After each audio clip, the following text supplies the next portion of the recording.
Hello student, welcome back to R K study updates. ಇವತ್ತಿನ ವಿಡಿಯೋದಲ್ಲಿ ನಾವು ಸೆಕೆಂಡ್ PUC ಹಿಂದಿಯಲ್ಲಿ ಬರ್ತಕ್ಕಂತಹ ಚಾಪ್ಟರ್ ನಂಬರ್ 3 ಯಾವುದಪ್ಪ ಅಂದರೆ ಗಂಗಾ ಮೈಯಾ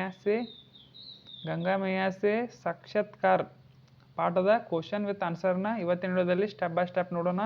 ಇದು ನೋಡ್ತಾ ಹೋಗೋಣ. ಯಾವಪ್ಪ ಅಂದರೆ 1 ಮಾರ್ಕ್ಸ್, ಅದೇ ರೀತಿಯಾಗಿ ಲಾಂಗ್ ಕ್ವಶನ್ ಕೂಡ ನೋಡ್ತಾ ಹೋಗೋಣ. ಯಾವಪ್ಪ ಅಂದರೆ ಲೇಖಕನೇ ಕೆನ್ಸೆ ಸಾಕ್ಷಾತ್ಕಾರ ಲಿಯಾ ಹೇ ಗಂಗಾ ಮೈಯಾ ಸೆ ಅಂದರೆ ಈಗ ಒಟ್ಟಾಟಿಗೆ ಕೊಟ್ಟಿದ್ದಾರೆ ನೋಡ್ಬೋದು. ನೀವು ಕ್ವಶನ್ 1 ಮಾರ್ಕ್ಸನ್ನು ನೀವು ಸ್ಕ್ರೀನ್ಶಾಟ್ ಕೂಡ ತಗೋಬೋದು.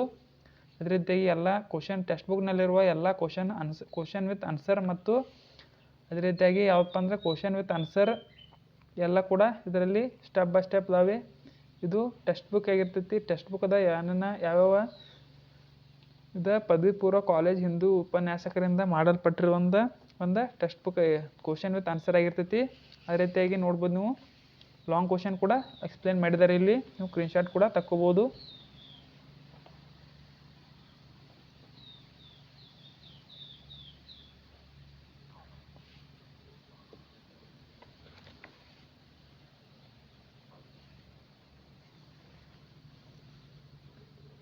ನೆಕ್ಸ್ಟ್ ಪೇಜ್ದಾಗ ಏನೇನು ಕೊಟ್ಟಾರಪ್ಪ ಅಂದರೆ ನೋಡ್ಬೋದು. ನೀವು ಲಾಂಗ್ ಕ್ವಶನ್ ಕೊಟ್ಟಿದ್ದಾರೆ. ಲಾಂಗ್ ಕ್ವಶನ್ಗೆ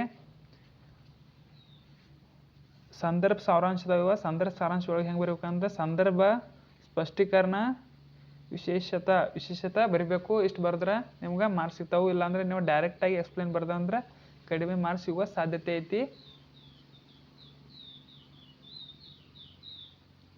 ಇದು ಸಂದರ್ಭ ಸಾರಾಂಶ ಐತಿ ನೋಡ್ಬೋದು.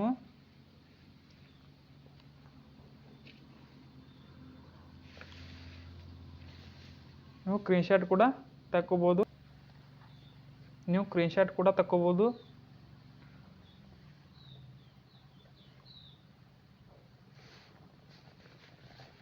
ಈಗ ನೆಕ್ಸ್ಟ್ 2ನೇ ಪೇಜ್ ತೋರ್ಸತ್ತೀನಿ ನಾ.